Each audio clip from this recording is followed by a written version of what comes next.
আসসালামু আলাইকুম, আমি আফসানা আলমগীর খান স্বাগত জানাচ্ছি এনটিভির দেশের খবরে।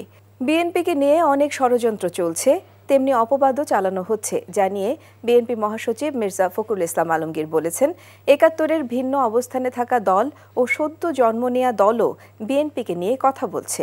কিশোরগঞ্জ জেলা বিএনপির ত্রিবার্ষিক সম্মেলন উদ্বোধন করে তিনি এসব কথা বলেন। আকাশ আলমগীরের ক্যামেরায় কিশোরগঞ্জ থেকে হাসান মাহমুদের রিপোর্ট। কিশোরগঞ্জ জেলা বিএনপির এই উচ্ছ্বাসমুখর সম্মেলন অনুষ্ঠিত হল প্রায় এক দশক পর।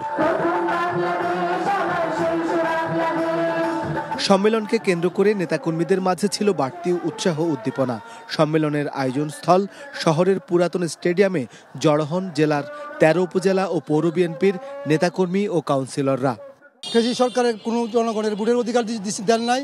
আমাদের বিএনপি সবসময় জনগণের পক্ষে ছিল এবং ভোটের রাজনীতি করে। আমরা ভোটের রাজনীতিতে বিশ্বাসী। কালকে রাত থেকে ঈদের একটা আমেজ বিরাজ করতেছে, খুব আনন্দিত। ৯ বছর পর আমরা ভোট দিতে পারবো, নেতা নির্বাচন করতে পারবো। সম্মেলনের উদ্বোধনী ভাষণে বিএনপি মহাসচিব মির্জা ফখরুল ইসলাম আলমগীর বলেন, ১৯৭১-এ ভিন্ন অবস্থানে থাকা দল, এমনকি যারা নতুন জন্ম নিয়েছে, তারাও বিএনপিকে নিয়ে নানান কথা বলছে। তিনি বলেন, বিগত দিনেও বিএনপিকে ভেঙে ফেলার ষড়যন্ত্র হয়েছে, কিন্তু সফল হয়নি, বরং ষড়যন্ত্রকারীরাই পালিয়ে গেছে। অনেকেই বলে, ব্যক্তি বলে, রাজনৈতিক দলগুলো বলে, যাদের কালকে জন্ম হয়েছে তারাও বলে, যারা ১৯৭১ সালে ভিন্ন জায়গায় ছিল, ভিন্ন অবস্থানে ছিল, তারাও বলে। তাদের জানা উচিত যে বিএনপি হচ্ছে সেই দল, যেই দল হচ্ছে ফিনিক্স পাখির মতো বহুবার চেষ্টা করা হয়েছে বিএনপিকে ধ্বংস করবার, বিএনপিকে ভেঙে ফেলবার, কিন্তু বিএনপিকে কেউ ভাঙতে পারেনি। বিএনপি মহাসচিব বলেন, অনেক ষড়যন্ত্র চলছে, মিথ্যা অপপ্রচার চালানো হচ্ছে বিএনপির বিরুদ্ধে। ফ্যাসিবাদী সরকার চালিয়েছে গুম, হত্যা, নির্যাতন। তিনি বলেন, ভোটের মধ্য দিয়ে দেশ পরিচালনার যে সুযোগ তৈরি হয়েছে তা বিএনপি নষ্ট হতে দেবে না। অনেক ষড়যন্ত্র চলছে, মিথ্যা অপবাদ দেওয়া হচ্ছে, অপপ্রচার করা হচ্ছে বিএনপির বিরুদ্ধে। বিএনপি ৪৭ বছর যা কিছু ভালো তা সবকিছু দিয়েছে এই বিএনপি বাংলাদেশ। কিশোরগঞ্জের এবারের সম্মেলনে সভাপতি ও সাধারণ সম্পাদক পদের জন্য মোট ৬ জন নেতা প্রতিদ্বন্দ্বিতা করেন। আগামী জাতীয় সংসদ নির্বাচনকে সামনে রেখে সারা দেশের জেলা উপজেলা পর্যায়ে বিএনপির নেতৃত্বকে সুসংহত করতেই এই ধরনের সম্মেলনগুলো শেষ করতে চায় বিএনপি। পাশাপাশি নেতাকর্মীরা বলছেন, দলীয় শৃঙ্খলা সুসংহত করে জনগণের বিশ্বাস বা আস্থা অর্জন করাই হবে তাদের লক্ষ্য। Hasan Mahmud, NTV news, Kishoreganj. কিশোরগঞ্জ জেলা বিএনপির ত্রিবার্ষিক সম্মেলনে এই মুহূর্তে বক্তব্য রাখছেন বিএনপির ভারপ্রাপ্ত চেয়ারম্যান তারেক রহমান। সরাসরি চলে যাচ্ছি তার বক্তব্যে। হ্যাঁ, কোনো বিষয় হয়তো অন্য কারোর সাথে আমাদের মত পার্থক্য আছে, কিন্তু বাংলাদেশের মানুষের রাজনৈতিক অধিকার, ভোটের অধিকার এবং বাংলাদেশের মানুষের নিরাপত্তা এবং কর্মসংস্থানের ব্যবস্থা করে মানুষের বেঁচে থাকার অধিকারের প্রশ্নে বিএনপির কারো সাথে কোনো আপত্তি নেই, দ্বিমত নেই। অর্থাৎ বিএনপি এই কাজগুলো করতে চায়, এবং এই কাজগুলো যদি করতে হয়, দেশের ভবিষ্যৎ সন্তান যারা, আজ যারা শিশু, আগামী দিনের ভবিষ্যৎ যারা, তাদের শিক্ষা ব্যবস্থা গড়ে তোলার জন্য যা করা প্রয়োজন, দেশের নারীদের অধিকার প্রতিষ্ঠিত করার জন্য, নারীদেরকে স্বাবলম্বী করার জন্য যা প্রয়োজন, দেশের কিশোর যুবক, যে কোনো মানুষ যার এই মুহূর্তে কর্মসংস্থান নেই, সেটি দেশে হোক সেটি বিদেশে হোক, তাকে প্রশিক্ষণ দেওয়ার মাধ্যমে তাকে স্কিল একজন শ্রমিক হিসেবে গড়ে তুলে তার কর্মসংস্থানের ব্যবস্থা করা, ছোট ছোট উদ্যোক্তা যারা, তাদেরকে সহযোগিতার মাধ্যমে তাদের সেই উদ্যোক্তাকে সফল করা, কৃষকের পাশে গিয়ে দাঁড়ানো, কৃষককে সঠিক সময় তার সার, বীজ, কীটনাশক সরবরাহের প্রস্তুতি গ্রহণ করা, মানুষের চিকিৎসা যেটি মানুষের জন্মগত অধিকার, সেই অধিকার সেই গ্রামের মানুষ থেকে শুরু করে শহরের মানুষ প্রত্যেকে যাতে সেই সুবিধা পায়, এই কাজগুলোকে যদি আমাদের সম্পাদন করতে হয়, তাহলে অবশ্যই জনগণের রায় জনগণের রায়, জনগণের মতামতের ভিত্তিতে, জনগণের সিদ্ধান্তের ভিত্তিতে একটি সরকার প্রতিষ্ঠিত হতে হবে, যেই সরকার জনগণের কাছে জবাবদিহি করতে বাধ্য থাকবে। এখন অন্তর্বর্তীকালীন সরকার, প্রিয় ভাই বোনেরা, এখানে উপস্থিত প্রত্যেকটি মানুষের আপনাদের জানা আছে যে আগামী বছর ফেব্রুয়ারির প্রথমার্ধে তারা নির্বাচনের ব্যবস্থা করবে। প্রিয় সহকর্মীবৃন্দরা, একটু আগে আমি একটি কথা বলেছিলাম, এই কাউন্সিলে আজকে 2 পদে 6 জন প্রার্থী আছে। আপনারা হয়তো বিভিন্ন জনকে আপনারা মতামত দিবেন আপনাদের বিবেচনা অনুযায়ী, কিন্তু দেখুন প্রত্যেকটা মানুষ ঐক্যবদ্ধভাবে, সুন্দরভাবে, ডিসিপ্লিন ভাবে আজ বসে আছেন। প্রিয় ভাই বোনেরা, ওই যে ফেব্রুয়ারি মাস, এই মাসে যে নির্বাচনটি হবে, এই নির্বাচনে যদি আমাদের যে 31 দফা, আমাদের যেই কথাগুলো যা সংক্ষেপে আপনাদের সামনে মাত্র তুলে ধরলাম, এইগুলোর পক্ষে যদি রায়, জনগণের রায় নিয়ে আসতে হয়, তাহলে আজকে আপনারা যারা এই কিশোরগঞ্জ জেলা বিএনপির কাউন্সিলে উপস্থিত আছেন কাউন্সিলর হিসাবে, আপনারা আজকে এই কিশোরগঞ্জ জেলা বিএনপির কাউন্সিলরে যারা দলের সদস্য হিসাবে উপস্থিত আছেন, দলের সমর্থক হিসাবে উপস্থিত আছেন, সেটি বিএনপি হোক, সেটি যুব দল হোক, স্বেচ্ছাসেবক দল হোক, ছাত্র দল হোক, মহিলা দল হোক, আইনজীবী দল হোক, তাঁতি দল হোক, অর্থাৎ এক কথায় ধানের শীষে যে কটি মানুষ উপস্থিত আছেন এবং সমগ্র বাংলাদেশে ধানের শীষে যে কয়জন নেতা কর্মী আজও বেঁচে আছে, আজও গণতন্ত্রকে প্রতিষ্ঠিত করতে চায়, আমাদের সামনে একটি লক্ষ্য থাকতে হবে। কি সেটি হচ্ছে যে কোনো মূল্যে আমাদেরকে ঐক্যবদ্ধ থাকতে হবে। 12 মাসে 24 দফা সংস্কারের প্রতিশ্রুতি দিয়ে রাজশাহী বিশ্ববিদ্যালয় কেন্দ্রীয় ছাত্র সংসদ রাকসু নির্বাচনে ইশতেহার ঘোষণা করেছে ইসলামী ছাত্র শিবির সমর্থিত সম্মিলিত শিক্ষার্থী জোট। এদিকে ছাত্র দল 2-1 দিনের মধ্যে তাদের নির্বাচনী ইশতেহার ঘোষণা করার কথা জানিয়েছে। তবে সাধারণ শিক্ষার্থীরা বলছে, রাজনৈতিক সংগঠন বিবেচনা না করে কল্যাণে যারা কাজ করবে এমন প্রার্থীদের নির্বাচিত করার কথা ভাবছেন তারা। রাজশাহী থেকে সৌম্য সাজুর রিপোর্ট, ক্যামেরায় ছিলেন শরীফুজ্জামান রয়েল। শনিবার সকালে ক্যাম্পাসের শহীদ বুদ্ধিজীবী চত্বরে সংবাদ সম্মেলন করে ছাত্র শিবির প্যানেলের ভিপি প্রার্থী তাদের নির্বাচনী ইশতেহার ঘোষণা করেন।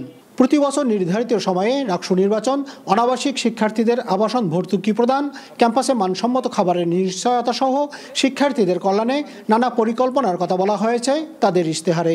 শিক্ষা ও গবেষণার সুষ্ঠু পরিবেশ, দ্বিতীয় আবাসন সংকট নিরসন, তৃতীয় মানসম্মত খাবার নিশ্চিতকরণ, চতুর্থ নিরাপদ ক্যাম্পাস, পঞ্চম তথ্যসেবা ও ডিজিটালাইজেশন। আমরা এই যে নির্বাচনী ইশতেহার ঘোষণা করছি, এইটা ক্যাম্পাসে বাস্তবায়নের ক্ষেত্রে আমরা দায়বদ্ধ থাকব। রবিবার ছাত্রদল তাদের নির্বাচনী ইশতেহার ঘোষণা করবে জানিয়ে জিএস প্রার্থী জানালেন কোন কোন বিষয়ে গুরুত্ব দেওয়া হবে তাদের ইশতেহারে। আপনারা যতদিন না আবাসিক আপনাদের জন্য নিশ্চয়তা দিতে পারি, নিশ্চিত করতে না পারি, ততদিন পর্যন্ত বিশ্ববিদ্যালয় প্রশাসন আপনার একটা ভর্তুকির ব্যবস্থা করে দেওয়া হয়। রাজশাহী বিশ্ববিদ্যালয় মেডিকেল সেন্টারকে অত্যাধুনিক মানের করা হবে, সেটা নাপা সেন্টার বাদ দিয়ে যেন একটা অত্যাধুনিক মেডিকেল সেন্টার গঠন করা হয়। দূরবর্তী শিক্ষার্থীদের ভোগান্তি লাঘব করতে আমরা সেই জায়গা থেকে কাজ করব। এদিকে কোনো রাজনৈতিক দলের পরিচিতি দেখে নয়, শিক্ষার্থীদের কল্যাণে কাজ করতে পারবে এমন প্রার্থীদের নির্বাচিত করার কথা ভাবছে ভোটাররা। যারা অ্যাকচুয়ালি স্টুডেন্টদের জন্য কাজ করবে এরকম যোগ্য প্রার্থীকে আমরা নির্বাচনের দিন ভোট কেন্দ্রে যে ভোটের মাধ্যমে তাদেরকে বিজয়ী করতে পারি। একজন শিক্ষার্থী যাতে মনে করে যে সে ভিপি হয়েছে, তার মানে আমরাও ভিপি। আগামী 25শে সেপ্টেম্বর অনুষ্ঠিত হতে যাচ্ছে বহুকাঙ্ক্ষিত রাকসু নির্বাচন। Soumya Saju, NTV news, Rajshahi. July গণ অভ্যুত্থান কেবল একটি আন্দোলন নয়, অন্যায়ের বিরুদ্ধে সত্য ও ন্যায় প্রতিষ্ঠার সংগ্রাম বলে মন্তব্য করেছেন স্বরাষ্ট্র উপদেষ্টা লেফটেন্যান্ট জেনারেল অবসরপ্রাপ্ত জাহাঙ্গীর আলম চৌধুরী। বিকেলে মুন্সিগঞ্জ লৌহজং উপজেলার পদ্মা সেতুর মাওয়া প্রান্তে আঁকা গ্রাফিতি জুলাই বীরত্ব ও জুলাই আত্মত্যাগ উদ্বোধন অনুষ্ঠানে একথা বলেন তিনি। বলেন, জুলাই গণ অভ্যুত্থানের চেতনা, আত্মত্যাগ ও বীরত্ব আগামী প্রজন্মের মাঝে ছড়িয়ে দিতে হবে। জুলাই গণ অভ্যুত্থানের চেতনা ধারণ করে তরুণরা সত্য, ন্যায়, স্বাধীনতা ও গণতন্ত্রের চেতনায় উজ্জীবিত হবে। মুন্সিগঞ্জের জেলা প্রশাসক ফাতেমাতুল জান্নাত, শরীয়তপুরের জেলা প্রশাসক তাহসিনা এ সময় উপস্থিত ছিলেন।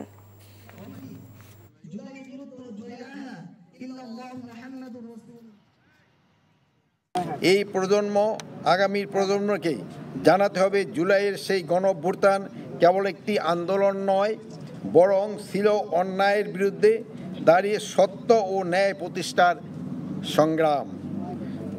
ছাত্র জনতার নেতৃত্বে সেই আন্দোলন গণমানুষের প্রত্যাশাকে একত্রিত করে জাতিকে নতুন দিশা দিয়েছিল। নৌপরিবহন উপদেষ্টা এম সাখাওয়াত হোসেন বলেছেন, চট্টগ্রাম বন্দরকে বিশ্বমানে উন্নীত করতে বিদেশি দক্ষ অপারেটর নিয়োগের বিকল্প নেই। অন্যথায় বর্তমানে বন্দর যে অবস্থায় আছে সেই অবস্থা থেকেই যাবে। চট্টগ্রাম বন্দর এবং কাস্টমসে বিদ্যমান সমস্যা চিহ্নিত করা সহ করণীয় নির্ধারণ শীর্ষক কর্মশালায় এসব কথা বলেন তিনি। চট্টগ্রাম থেকে শামসুল হক হায়দরের রিপোর্ট, ক্যামেরায় ছিলেন এনামুল হক। চট্টগ্রাম বন্দরের কন্টেনার হ্যান্ডেলিং, বন্দর ব্যবস্থাপনা সহ নানা জটিলতায় বন্দরের কার্যক্রম স্থবির হয়ে পড়েছে। দিনে দিনে এসব সমস্যা যেন আরও বেড়ে চলেছে। এসব সমস্যা দূর করতে চট্টগ্রাম বন্দর ও কাস্টমসে বিদ্যমান সমস্যা চিহ্নিত করে করণীয় নির্ধারণ শীর্ষক কর্মশালার আয়োজন করা হয়। এতে প্রধান অতিথির বক্তব্যে নৌ পরিবহন উপদেষ্টা বলেন, বিগত সময়ে এই বন্দরের উন্নয়নে তেমন কোনো কার্যকর উদ্যোগ নেওয়া হয়নি। এখন সময় হয়েছে চট্টগ্রাম বন্দরকে বিশ্বমানে উন্নীত করা। বন্দর দিয়ে দিল, বন্দর কাকে দেবো আমরা? অপারেটর। ওইগুলো যদি আপনারা ইন্টারন্যাশনাল আপনার ইনভেস্টমেন্ট অ্যাকসেপ্ট না করেন, তাহলে আমরা ওই যেই তিমিরে আছে সেই তিমিরে থাকবো। সম্প্রতি বন্দরের সেবা ক্ষেত্রে বর্ধিত মাশুল পুনর্বিবেচনার অনুরোধ জানিয়ে অন্যান্য আলোচকরা বলেন, আমদানি রপ্তানিবাহী জাহাজের নাইট নেভিগেশন চালু ও ঢাকায় কমলাপুর আইসিডিতে কন্টেনার পরিবহনের ক্ষেত্রে রেলওয়ের সক্ষমতা বাড়ানো সহ বেশ কিছু সুপারিশ তুলে ধরেন। আমরা টাইম রিলিজ স্টাডিতে দেখেছি যে একদিনের মধ্যে চিটাগাং পোর্ট থেকে সিংহভাগ মাল খালাস হয়ে যায়। তার মানে কি একদিনের মধ্যে মাল খালাস সম্ভব?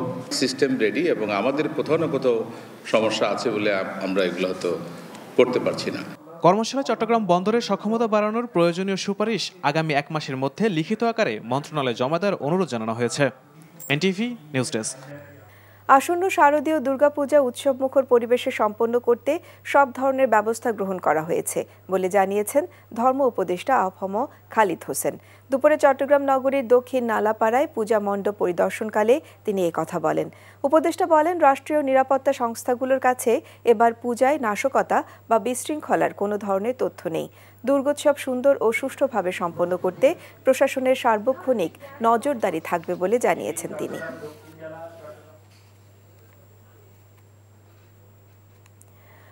আগামী নির্বাচন নিয়ে গভীর ষড়যন্ত্র হচ্ছে উল্লেখ করে যে কোনো ষড়যন্ত্র মোকাবেলায় দলের ঐক্য অটুট রাখার আহ্বান জানিয়েছেন বিএনপির কেন্দ্রীয় নেতা ও সাবেক মন্ত্রী রুহুল কুদ্দুস তালুকদার দুলু।